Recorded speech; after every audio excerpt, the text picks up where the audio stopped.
Olá, sou a professora Nayara Falcão e sejam bem-vindos a mais um #feedback da aprendizagem. Hoje vamos resolver a atividade de número 6 do Estudo em Casa, do 7º ano, componente curricular Matemática. Nossa atividade de hoje refere-se a identificar a fração como representação que pode estar associada a diferentes significados. Para isso, vamos resolver a primeira questão. Então, no enunciado da primeira questão, temos o seguinte. Observe as figuras. Então, desenhei aqui as duas figuras, para a gente ver essa representação. O enunciado diz ainda: Pedrinho e José fizeram uma aposta para ver quem comia mais pedaços de pizza. Pediram 2 pizzas de igual tamanho. Pedrinho dividiu a sua em 8 pedaços iguais. Então, aqui tem a representação da pizza do Pedrinho. Ele dividiu em 8 partes iguais e comeu 6. Então, das 8, ele comeu 6. E José dividiu a sua em 12 pedaços iguais e comeu 9. Então, pergunta, Pedrinho e José comeram a mesma quantidade de pizza? José comeu o dobro do que Pedrinho comeu? Pedrinho comeu o triplo do que José comeu? Ou José comeu a metade do que Pedrinho comeu? Então, para isso, vamos representar as nossas frações. Ou seja, se Pedrinho ele dividiu a pizza em 8 pedaços e ele comeu 6 pedaços, já José dividiu a pizza em 12 pedaços. Mas ele comeu 9 pedaços. Vamos fazer essa representação no desenho. Então, nós temos a quantidade de pizza que o José comeu foram 9 pedaços dos 12. Então, vamos pintar 9 pedaços para representar que foi a quantidade que ele comeu. Então, começando aqui, a gente tem 1, 2, 3, 4, 5, 6, 7, 8 e 9. Então, essa é a quantidade de pizza que o José comeu. Vamos agora fazer o mesmo para a quantidade de pizza que o Pedrinho comeu. Então, o Pedrinho comeu 6 pedaços dos 8 que ele tinha dividido. Então, fazendo a mesma coisa com a pizza do Pedrinho. Então, 1 pedaço, 2, 3, 4, 5 e 6. Então, 6 pedaços foi o que o Pedrinho comeu. Se a gente observar pelo desenho, nós já temos a nossa resposta. Então, se o Pedrinho comeu 6, eu vou marcar aqui somente a quantidade que ele comeu. Vou fazer um desenho aqui em volta da quantidade que ele comeu. E o mesmo vou fazer aqui no desenho da pizza do José. Então, José, ele comeu essa quantidade de pizza. Se a gente comparar as duas figuras, elas são exatamente iguais. Então, a gente já pode afirmar que José e Pedrinho comeram a mesma quantidade de pizza. Vamos agora provar em forma de fração, ou seja, vamos escrever a fração da quantidade que o Pedrinho comeu e a quantidade que o José comeu. Portanto, nós temos a quantidade de pizza que o José comeu foram 9 pedaços. Mas de quantos? De um total de 12. Mesmo vamos fazer aqui para Pedrinho. Ele comeu um total de 6 pedaços, mas de uma quantidade de pedaços que eram 8.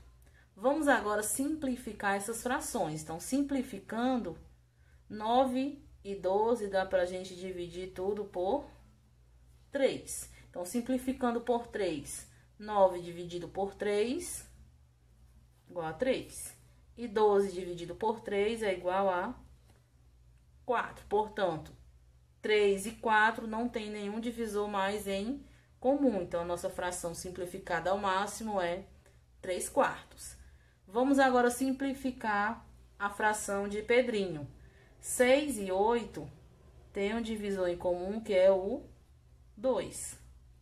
Então, dividindo 6 por 2, nós temos o 3. E 8 dividido por 2, 4. Então, encontramos a fração 3/4. Logo, podemos afirmar com certeza, né, comprovado, que a quantidade que o Pedrinho comeu é igual à quantidade que o José comeu. Ou seja, né, nossa alternativa correta, item A. Vamos agora resolver a questão de número 2, que diz o enunciado dessa questão. Nós temos: no jogo, encontrando números iguais, são lançados 5 dados especialmente preparados para isso. Numa jogada, obtemos os resultados expostos na figura abaixo. Os dados com números iguais são... Então, nós temos aí, no dado número 1, o resultado que saiu foi 1,5. No dado número 2, saiu 7/4. No dado número 3, saiu o resultado 1,50. No dado número 4, saiu 1 inteiro e 1 meio. E no dado número 5, saiu 1/5.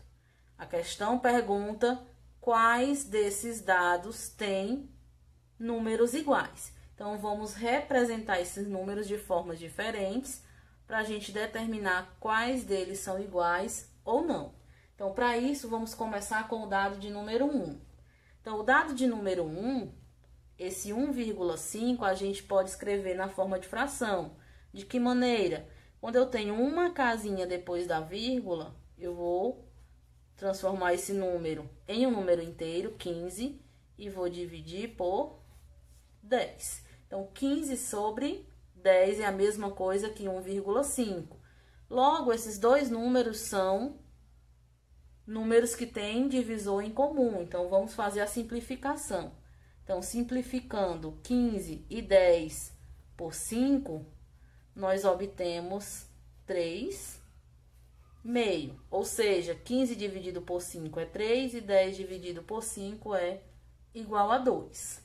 7/4. 7 e 4 não tem nenhum divisor em comum, então a gente não consegue mais simplificar essa fração.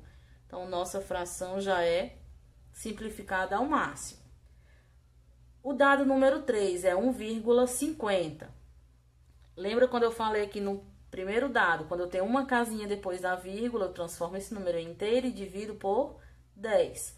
Nesse caso, quando eu tenho dois números depois da vírgula, eu vou transformar ele inteiro, 150, e vou dividir agora por 100.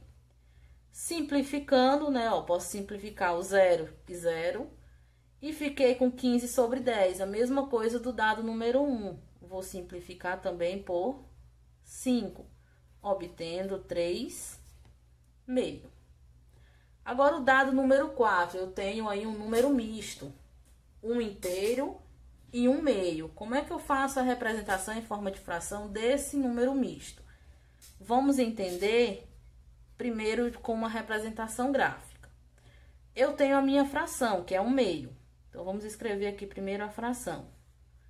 Eu vou escrever aqui na forma de retângulo. Quando eu tenho uma fração, no caso 1 meio, eu tenho 1 inteiro dividido em 2 partes. Só que somente uma das partes é pintadinha. Então, o meio representa-se dessa forma. E o inteiro eu vou representar da mesma forma que o meio. Eu vou dividir aqui em 2. Só que eu tenho um inteiro, as duas partes estão pintadas. Logo, transformando isso tudo em fração, eu tenho o denominador 2, porque eu estou dividindo em duas partes. Só que eu tenho quantas partes? 1, 2, 3. Então, eu tenho 3 meio. Ou seja, um número misto, um inteiro, um meio, é a mesma coisa, né? Equivalente à fração 3 meios. E o dado de número 5, ele já está simplificado também, né? 1/5. Logo, se a gente observar os dados que têm o mesmo número, são os dados número 1, que é 3 meio, o dado número 3, que também é 3 meio, e o dado número 4, que é também 3 meio. Logo, nossa alternativa, né, ó, dado 1, 3 e 4, item B de bola. Vamos agora resolver a questão de número 3, que diz o enunciado. Questão 3, nós temos: após percorrer 2/3 de seu percurso, Alfredo ainda precisa percorrer 9 quilômetros. Qual o total em quilômetros do percurso de Alfredo? Então, se o Alfredo já percorreu 2/3 e falta 9 quilômetros, logo falta 1/3. Vamos entender. Então, se eu tenho aqui o percurso do Alfredo, então vamos colocar aqui uma linha reta, que foi o início e aqui é o final. Então, início e fim do percurso. Ele já percorreu 2/3, ou seja, então vamos dividir esse percurso em 3 partes iguais. Então, se eu dividir em 3 partes iguais, nós temos aproximadamente essas distâncias. Se ele já percorreu 2/3, quer dizer que ele já, saindo aqui do início, ele já andou todo esse percurso. Por quê? Quando eu divido esse percurso em 3 partes, cada pedacinho desse equivale a 1/3. Então, 1/3 e 1/3.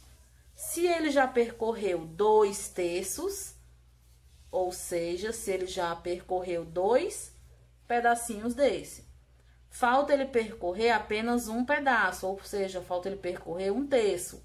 Só que na questão diz que o que ele precisa percorrer ainda é 9 quilômetros, ou seja, essa distância equivale a 9 quilômetros.